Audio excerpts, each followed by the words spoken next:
Old Time Radio DVD's Big Sale Event.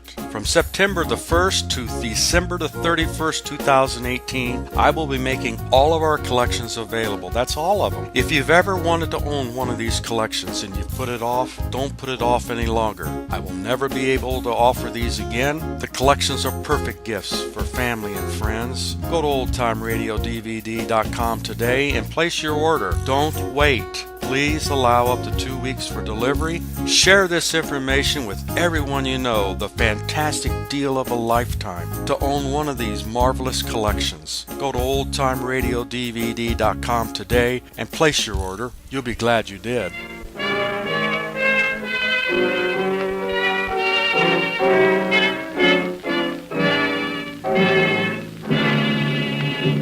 Every week at this time, the makers of G. Washington's Coffee bring you a story from the Sherlock Holmes series of mystery dramas. This week's adventure is an adaptation of Sir Arthur Conan Doyle's story entitled The Final Problem. Remember as you listen to it that G. Washington solves your daily coffee problem just as surely as Holmes solves his famous mysteries. At the end of the program, we have a brief announcement about Dr. Watson and his friend Sherlock Holmes. Please listen for it. And that opening paragraph, as always, leads us to Dr. Watson's comfortable, hospitable study. Where there's a blazing fire and a steaming cup of G. Washington coffee to welcome you. Here it is, Mr. Bell. Made it as you came up the steps. Thank you, Dr. Watson. You know, a good cup of coffee always seems to me to be the very essence of hospitality. You name me a better coffee than G. Washington's, Mr. Bell. Go ahead, name me one. But seriously, G. Washington's isn't just another brand of coffee. It's really entirely different. It not only has a perfect flavor, but it's the easiest coffee to fix. Just a teaspoonful in the cup, add hot water, and incidentally, you never make more than you're going to use, so that makes it economical, too. Right, Mr. Bell. Now, suppose I begin my story. Fine. What's it to be this time? How about another tussle between Holmes and Professor Moriarty? Excellent. It always gives me plenty of first-class shudders to meet that individual. Well, tonight's story deals with Holmes' efforts to break up one of his most unpleasant schemes, a racket, you'd call it today. And did he succeed? Oh, now, Mr. Bell, that's putting the cart before the horse. The affair began with a series of curious disappearances from St. Anthony's Hospital. Well, what disappeared, Dr. Watson? People or things? They were corpses, or perhaps I should say cadavers. Oh. No, before I go any farther, perhaps I should explain that St. Anthony's is a medical school and hospital combined. I myself took my course in anatomy and dissection inside its venerable walls. Sir Lionel Greatlake, the head of the staff, was an old friend of mine. We'd cursed our internship in the same hospital. But to make a long story short, I received a frantic communication from Sir Lionel begging me to persuade Holmes to come straight to the hospital. I remember that night perfectly. A particularly nasty pea super had settled down over London. Literally feeling our way, we crept along the embankment till we sensed, rather than saw, the grey walls of St. Anthony's looming up ahead.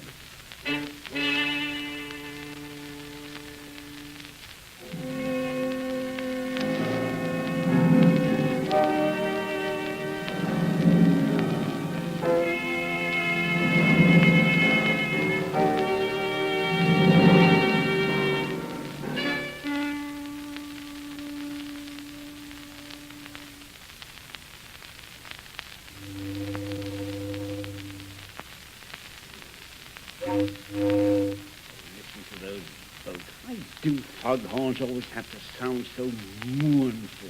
Well, Watson, you would insist on coming tonight. Well, the staff entrance should be somewhere along here. And here it is. I stumbled over the doorstep. Where is that infernal bell? Oh, here we are. I hope the night watchman hasn't gone off in his rounds. No, someone's opening the door. Thank you, Watson.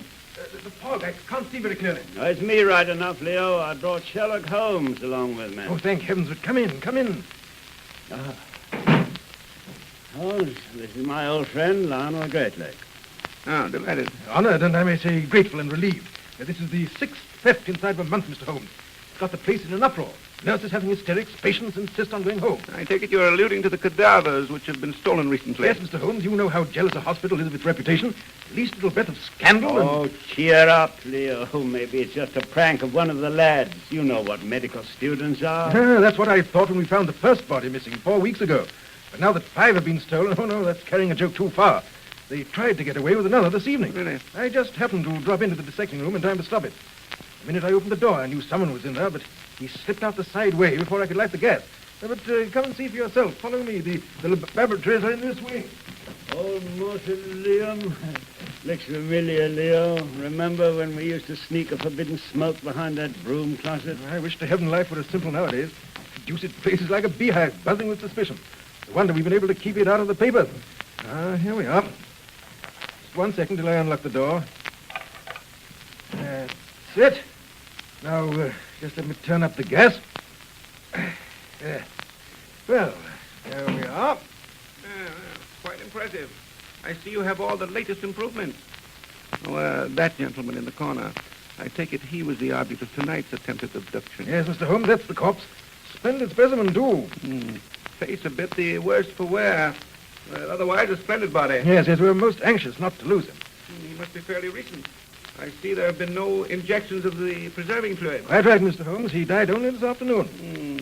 And the other stolen bodies, they have been duly preserved, I suppose. Well, no. Now that you mention it, they were all stolen before being treated. Curious, eh, Watson? Well, I don't know. I suppose if you're going to be a body snatcher, you may as well take fresh ones. You'll pardon me if I rummage around a bit, Sir Lionel? Of course, of course. Yes, I can carry on my interrogations and my investigations at the same time. Oh, there, my lens needs polishing. Now then, male or female? What? The stolen bodies, were they male or female? Oh, male, all of them. You don't say. Interesting, eh, Watson? You mean you think the thief's a woman hater? Well, I wouldn't go so far as that. What age are the missing corpses? Oh, I don't know. Middling, I should say. Remarkably good lot of bodies, though. No marked defects, I mean. Here's a lad who's been careless about cleaning his instruments. Oh, that'll be Potter. Has some girl on his mind. Can't wait to get washed up and away. I see. And you found this specimen out here after the thief was scared off, huh? I take it the cadavers aren't usually left lying about. Oh, certainly not. They're kept in that long steel cabinet over there. Can't be too careful, you know. Have to be rats in a building as old as this. I'm here. How many people have keys to that cabinet, Sir Lionel? Oh, only Dr. Lacey. You may know him by reputation, Mr. Holmes. Hugo Lacey. He's our head surgeon and has charge of the classes in dissecting. Of course, brilliant fellow. I say, Leo, how's he coming along with his experiments in transplanting tissue? Can't say. Carries on most of his experiments in a little laboratory he's fixed up in his own lodgings. Never lets anything out till it's perfect. One of the cleverest surgeons in the country, Mr. Holmes. Magnificent touch. I could wish, however, that he was a better professor. No good at teaching, eh? No, it isn't that. It's his temper. He can be devilish nasty.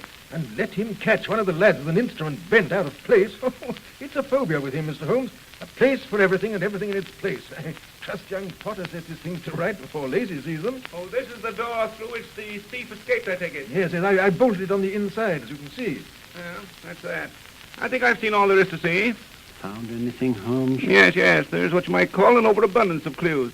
Too many to permit of any intelligent deductions. What do you mean? Well, there are 14 sets of fingerprints, for instance. And in the dust, under that operating table alone, I found shreds of 5 different types of tobacco. Dear me, I'm afraid Mrs. Flutz is getting careless again. Oh, she's the cleaning woman, Mr. Holmes.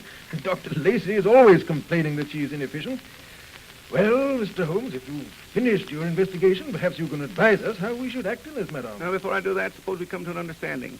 Would you be satisfied merely to stop the thefts, or do you want to know who is responsible for the missing corpses? We must find out everything, Mr. Holmes. Who and what and how and why. A mystery of any kind is most demoralizing for a hospital. In that case, we should do nothing further. Oh, but Holmes... We should do nothing further tonight. But aren't you going to set a watch on If this we room? did, the criminal wouldn't show up. You may take my word for it, Sir Lionel. The man who has been stealing your cadavers is thoroughly acquainted with the workings of this hospital. Look here, Mr. Holmes. If we don't set a guard on this room, he may steal this body, too. I sincerely hope so. Well, no use making things too easy for him. At least we can put the body back in the cabinet. Unfortunately, that won't be possible. We can't open it. The cabinet has a spring lock. The thief slammed it after him. Oh, dear. What will Lacey say when he finds this corpse out here in the morning? Well, I don't think there's much danger of that, Sir Lionel. Really, Mr. Holmes, I'm I'm disappointed. I must say I hoped you would be more helpful. Well, there's one thing we can do for you before we leave, eh, Watson? No, what? Well, we can make up for Mrs. Clutt's deficiencies. If you'll get us a couple of old rags and Lionel, I think Watson and I can go over this room in no time. Holmes, have you gone out of your mind? Not at all, my dear Watson, not at all. It's most important that everything should be neat and tidy.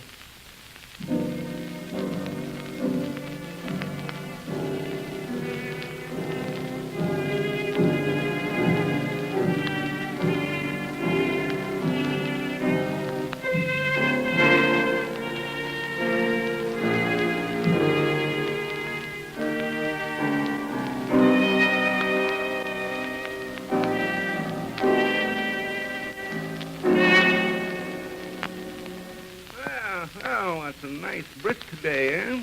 Wind seems to have dissipated all the fog. Now, what's the idea of routing a chap out of his nice warm bed and the streets still deserted? Very depressing, if you ask me. The important thing, my dear Watson, is in setting a trap is to collect your catch before anyone else does. Oh, here's St. Anthony's. Hello. Sir Lionel seems to be having a bit of an argument with someone on the steps. And I won't be put off the schedule by any tour of a detective, you see. I'm going home now to fix Dr. Lacey's breakfast, but I'll be back. And when I do, I'm going to clean that room. But, Mrs. Clutt, I assure you A that... fine one you ought to be put in charge. Everyone knows routine is what keeps an hospital running. Oh, Watson, Mr. Holmes, I didn't see you. Come in. Watson Anthony's coming to you, I'd like to know. Out of me way, you. What? Here, I beg your pardon. I'm madam. not to be put off my schedule, I'll tell you that. My soul, when I... That was Mrs. Clutt. So I gathered. Bit of a termagant, eh, Leo? Red hair, fairly blazes. But come in. Sorry to give you such a stormy welcome, but I just caught Mrs. Clutz about to clean up the laboratory. I suppose you want to take another look at the place. If it's convenient. Yes, of course. Follow me. I wonder why the sudden burst of energy on Mrs. Clutt's part. Dr. Lacey may have been putting the screws on. They get along like cat and dog, those two. But didn't I just hear her say that she was going home to fix him his breakfast? Yes, you see, Dr. Lacey is Mrs. Clutt's star lodger. But surely if they get on each other's nerves, as they seem to... Yes, it is a bit difficult to understand, I admit, but I suppose Lacey hesitates to move. He's really very comfortable. He's built in a lot of improvements, cupboards and things of that sort. I've told you how he is, a place for everything and everything in its place. Moreover, Mrs. Clutz is a first-class cook, and Lacey, he's a good feeder. If I were Lacey, I wouldn't push the old girl too far. I'd be afraid of finding poison in my coffee some bright morning. Well, here's your laboratory, Mr. Holmes. After you, gentlemen. Looks about the same as it did last night. Well, I shall be able to judge better after I've gone over the place with my microscope. But you said yourself there were too many fingerprints and things. Well, why do you suppose I insisted on those rags last night, eh? Oh, of course. Yeah, I see now. We were rubbing out those prints. Oh, marvelous, my dear Watson, marvelous. The old brain is actually functioning this early in the morning. Well, now let's see what we've bagged. Oh, here's the sweeping stroke of a mop. The very mop that has been standing in this corner. Yes. Here are the imprints of a heavy hand on the edge of this table. Note the unusual whorls on the left-hand middle finger, like a question mark. Those must be Mrs. Clutz's fingerprints. She was just about to start dusting the table when I caught her. Yes, the prints on the mop and on the table are identical. Well, that seems to be all the evidence against Mrs. Clutz. I got her out as quickly as I could. Holmes, the corpse. It's gone. I wondered how soon you'd notice that. The corpse has been stolen. But what did you expect, huh? Sorry to contradict you, Mr. Holmes, but the corpse has been put back in the cabinet. Oh, indeed. Yes. As a matter of fact, it slipped my mind. I should have mentioned it sooner. Seems Dr. Lacey dropped in late last night and insisted on putting the cadaver back in the cabinet. Nothing the night watchman could say would dissuade him. I told you about his mania for order last night, Mr. Holmes. These are doubtless his fingerprints, then, here on the lock and around this panel of the cabinet. Yes, typical surgeon's hands. Long, sensitive fingers, but strong. Tips slightly spatulate. Yes, that's Lacey right enough. But, Holmes, aren't you going to look inside the cabinet? Well, I suppose we might as well if Sir Lionel can provide us with the key. Certainly. Lacey left his with the night watchman. Here we are. By Jove, the corpse is missing. Yes, I gathered it might be. Well, now let us see if we can find anything further in the room itself. Here we are. Prints of a third set of fingers. Yes. He came in here earlier than Lacey. Notice the fingerprints of the doorknob. First this individual, then Lacey, and finally Mrs. Clutz. all nicely superimposed one over the other. Say, Holmes, this is fascinating, almost as exciting as a scientific experiment. Yes, this third individual, hand not any too steady. Aha, here he stumbled and had to put his hand out to brace himself. There's a nice print here on the wall. He moves over to this jar of alcohol. He removes the cover, then he puts it back again. And here he staggers out. You mean he was intoxicated? Beautifully. Yes, but I don't understand. Why in thunder did he come poking around here in the middle of the night? My dear Watson, have you no recollection of your own green salad days? Didn't you ever sneak a bit of laboratory's alcohol to help out a celebration that had suddenly gone dry? One of the students, eh? Any idea of which one, Mr. Holmes? Well, I think I can make a guess, but I don't intend to. The boy isn't mixed up in this body snatching. The corpse was here when he left. His prints are under Lacey's on the doorknob.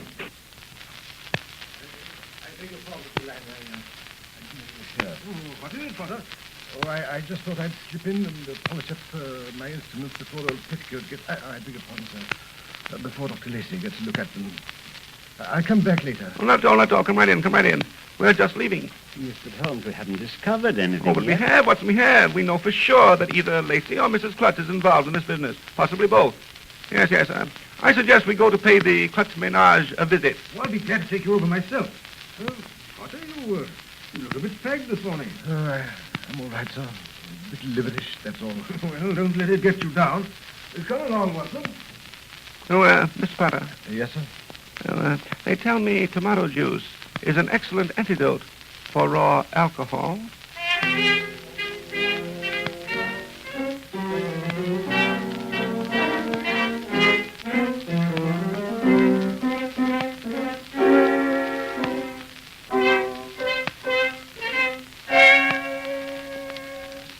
That's Mrs. Klutz's place over there, the house with the white shutters. Look at that crowd of people standing gawking out in front. I say, looks like something's happened.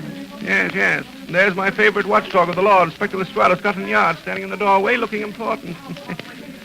Oh, hello, Lestrade.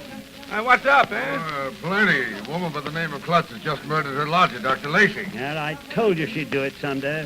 Any unusual details? No, open and shut case. First she stabs him with a kitchen knife, then she throws the body, clothes and all, into a vat of nitric acid this bloke was keeping in his dressing room. Indeed. Any objections if I come in and take a look around? All right. But I tell you, this case is open and shut. But come in. Body's in first room, head of the stairs. It's not nice, but if you want to look, go ahead. I gotta stay here. Oh, thanks. What a vile odor. Yes. Chemical smell, plus something else. Oh, that'll be the acid. Look out. Stairs are dark. Holmes. Can you hear that noise? Like something bubbling and frying? Yes. That's the acid working on the body. Of course. That smell is acid and fat dissolving. Quack. Yes, this must be the room. Oh, good morning, Jenkins. Good morning. Lestrade set you here to guard the body, eh? Yes, sir. This air, too. Oh, Jenkins, I think you might open another window. Get a draft through here. Yes, sir. And now, Watson, if you'll bring me that jug labeled olive oil, you may as well stop the action of this acid. You're right. Yes, sir. Pour it right into the tub. As Lestrade said, the remains are not exactly attractive. I wonder, Sir Lionel, if you could bring yourself to identify Dr. Lacey. Oh, certainly, Mr. Holmes. I'm a medical man. I'm quite used to... Yes, it is rather horrible. Face almost entirely eaten away. But the dark hair, what there's left of it, and the clothes and that ring, he never could get it off his little finger. Yes, I think we may safely say that it's Lacey, poor devil. Oh, Jenkins, how was he killed? Kitchen knife on the table there. Mrs. Klutz's fingerprints plain as day. So Lestrade has been persuaded the value of fingerprints, eh? Dear, the world does progress. Yes. These are Mrs. Klutz's prints, all right. Hey there, Joe. Brandon is here. Bring Mrs. Klutz along. Why didn't you go and take your dirty hands off me? I didn't kill him. He was dead when I come in. He was dead, I tell you. Down to your lip and get going. Lestrade, just a moment. I'd like to ask this lady a few questions. He was dead when I found him. Is it likely I'd have called in the police if I'd have done it? Oh, you called in the police. Well, that she did. Leaning out the window, screaming bloody murder. Oh, any idea who could have killed Dr. Lacey, Mrs. Klutz? No, sir. I ain't been home all night. On account of my sister's having a baby, I went straight from her place to the hospital. Oh, you had any chance to check up on that, Lestrade? Oh, that's straight enough, but she'd been home at least 20 minutes before she called the police. Time to murder half a dozen doctors. I didn't do it, I tell you. Now, you know, Lestrade, it's just possible that Mrs. Klutz may be right. Huh? You see, it would take several hours for acid to dissolve the corpse as far as this. What of it? Her fingerprints are on the knife. That's enough for me. Hers and no one else. And why shouldn't me fingerprints be on that knife? It's me own kitchen knife, ain't it? Well, that knife, suppose we look at it again. Now, what in blazes good? Now, notice the order of the fingerprints, for instance. Thumb and forefinger near the blade end of the handle. Now, suppose you take this pocket knife of mine and pretend to stab me with it. Ah, this is just a lot of... all right. There, now, you see? Notice the way you hold it? Thumb against the outer end, little finger next to the blade. In other words, the grip for using a knife for kitchen work and for stabbing are exactly reversed. Dr. Lacey was not stabbed with this knife at all. It was put here by someone to incriminate Mrs. Klutz. Yes, but if she didn't do it, who did? Someone who wanted to get rid of her. You any idea who that could have been, Mrs. Klutz? No, sir, that I haven't. The only person mean enough to do a thing like this was that son of a gun, Lacey. And he's dead now, Lord rest his soul. Oh, dearie me, it's not bad enough having a murder in me own house and then losing me best lodger. But the police have to go accusing me on top of it all. Like as not, I'll never get another tenant for these rooms. Oh, dearie me. And all that is so much froth, my dear Mrs. Klutz, compared to the real danger you're in. What's that? The murderer. He's still at large, and he isn't exactly fond of you. I think I'll just drop in from time to time to make sure you haven't been murdered in your bed.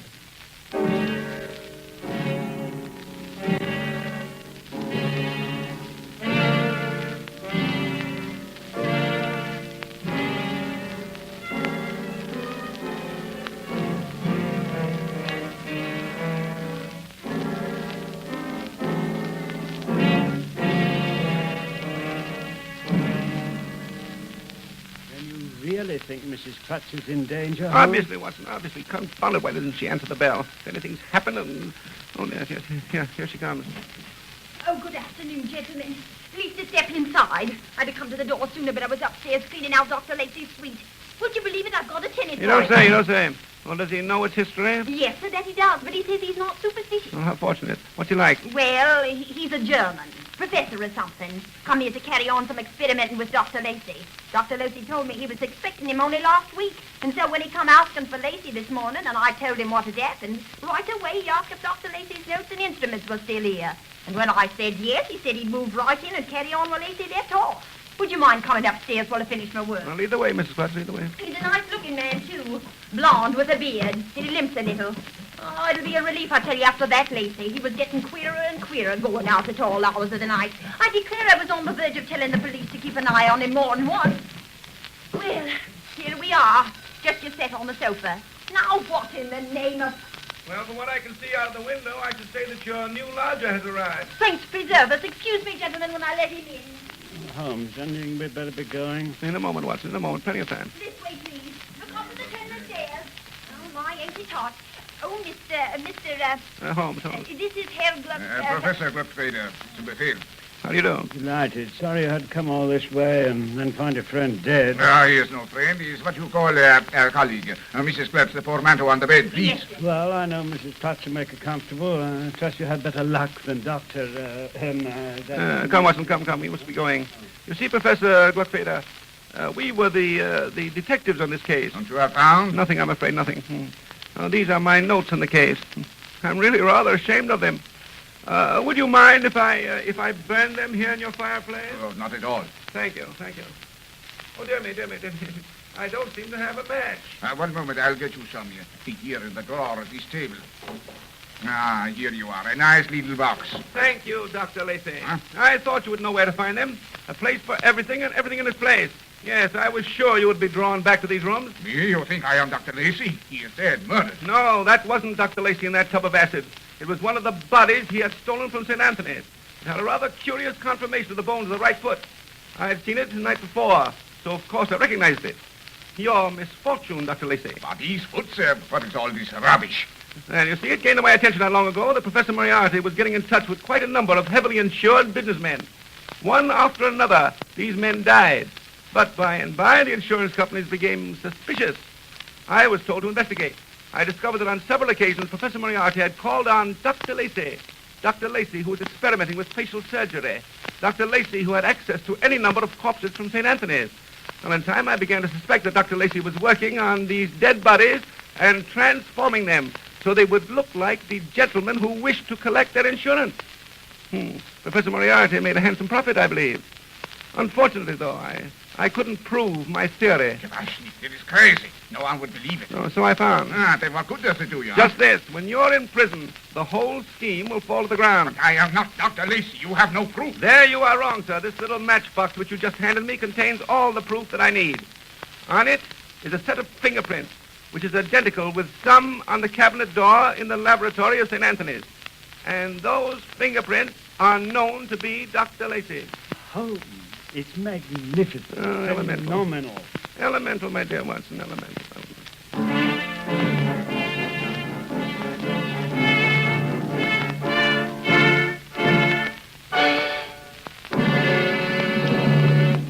that's the end of the story, Mr. Bell. But Dr. Watson, didn't the man ever confess? He did better than that. He offered to show up Moriarty, but when they came to take down his testimony, he was found dead on his prison cot. Obviously, more of Moriarty's work. Well, there's one thing I don't understand. Why didn't he take the same way out as the businessman? Surely he could have doctored some corpse up so it looked like himself. He could have, Mr. Bell, but that's where human nature comes in. He hated Mrs. Klutz, so he wanted to implicate her. It was his big mistake. Well, that certainly is a fascinating story, Dr. Watson. Now to get back to something where there are never any mistakes. I know what you're hinting at now. Another cup of G. Washington coffee. Yes, indeed. Dr. Watson, have you ever stopped to consider how much the word economy has come to mean to Americans during the last couple of years? Well, it's come to mean more to me, too. I have to save on a lot of things I never thought about before. How do you do it, Dr. Watson? Does it mean giving up all the good things in life and using cheaper quality? Not at all, Mr. Bell. I still keep to the good things, but I'm a little more careful how I use them. More satisfaction in being a little careful with good things, you know, than in putting up with poor quality. Oh, by the way, Mr. Bell. What is it, Dr. Watson? You're chuckling over something now, and it's only fair to tell what it is. Well, a lot of people have been taking a lesson from Sherlock Holmes, Mr. Bell. They've been drawing deductions. About what? About my book of Sherlock Holmes stories, Mr. Bell. They've been observant enough to notice the little number 1 on the back of the volume, and they want to know if there are going to be other books with more stories in them later on. I'm afraid I'm not very observant, Dr. Watson. I never noticed that little one. And are there going to be more stories? I can't tell for sure, Mr. Bell. I've been talking it over with Mr. Washington. But just in case there are, I want everybody to get Volume 1 right away, so they won't be left when the first edition runs out and be unable to make up their complete set. That's right, too. We'll have to warn them about that. Especially with that economy we were talking about. It's worthwhile getting a really good book for nothing. Well, what about G. Washington? Is that economy? Of course it is. You know a Sherlock Holmes story about the rich old mustard manufacturer, don't you? I know, Dr. Watson. I can't say that I do. Well, it's a good story. It applies to saving money on coffee, too. It seems a smart young man, who thought he was smart anyway, asked the Mustard King if he really made all his money out of the little bit of mustard people use on their food. And what did he say? He said no. He said he made most of it out of the mustard people leave on their plates. And that's just the way it is with coffee, or ordinary coffee anyway. You mean the real expense is not what you drink, but what you waste? Exactly, and that's where G. Washington saves. There's no waste. You only make what you want, and yet you can have all you want. Well, that sounds like economy, all right. Ladies and gentlemen, Dr. Watson and I want you to test G. Washington economy. Get a 4-ounce can right away. Don't be afraid of the size of the can or the price. G. Washington is economical because it ends waste. And as a special inducement, why, Dr. Watson will give you one of his books of 7 Sherlock Holmes stories. Just print your name and address on the back of a label from your 4-ounce can and send it to Morristown, New Jersey. You will receive without cost a handsome deluxe book with a gold profile of Holmes on the cover and a picture of Dr. Watson as a frontispiece. In that way, you'll have the satisfaction of proving to yourself that G. Washingtons won't wreck your family budget and of getting a handsome book of Sherlock Holmes stories for nothing. Please note down the address, Morristown, New Jersey. And send in that 4-ounce can label right away so you won't be left without Volume 1 if the good doctor persuades Mr. Washington to wish him Volume 2. Now, Dr. Watson, what about next week's story? Next week, I'm going to tell you the story of a man 20 years older than his bride and how death came to Rose Hill. And now, in answer to numerous requests, we want to announce that the Sherlock Holmes program has been on the air for 3 years. The part of Sherlock Holmes is played by Richard Gordon, that of Dr. Watson by Lee Lovell. Neither Mr. Gordon nor Mr. Lovell play the part of a detective and his doctor friend in any other program.